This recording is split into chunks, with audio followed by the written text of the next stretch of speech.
Mason Center for the Arts presents LA Theatreworks play 7, a powerful theatrical experience which tells the true stories of 7 women from around the globe who overcame life-threatening obstacles to bring about positive change for women in their own home countries. Inspired by the play, we set out to discover 7 women of Mason courageous enough to share their own stories of overcoming adversity, influencing change, and pursuing transformation in their communities. This is Cindy's story. My name is Cindy Battino, and I am a George Mason alum.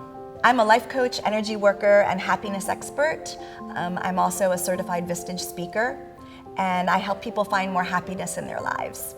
Well, when I talk about my family, I compare them to the poem of the girl with the curl in the middle of her forehead. When they were good, they were very, very good, and when they were bad, they were horrid.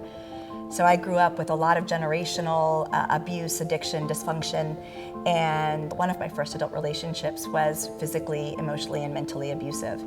And when I drew the line in the sand and laughed, it really empowered me to shift the trajectory of my life. I think I really hit my womanhood in my 40s, when I really started to revel in my uniqueness. I had, after I graduated from Mason, I had a set of 3 epiphanies in my 30s, and those epiphanies again changed the trajectory of my life. The first was that there was a disconnect between my version of reality and the reality that I was actually living in. I was always told I was too loud, I was too verbose, I was too much, I was too dramatic.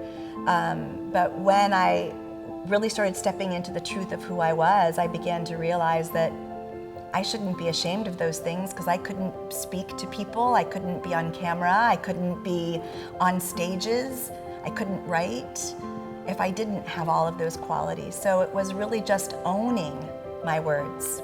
I was the common denominator in my miserableness, but it gave me hope because that meant I was the common denominator in my happiness. And because I had gone to George Mason and I had so much more confidence in learning that I could learn, that I could study, that I could be anything that I wanted to be, then it gave me hope because then I was then the common denominator in my happiness. I think for people to really inhabit change and to bring change into their lives, they need to be tenacious.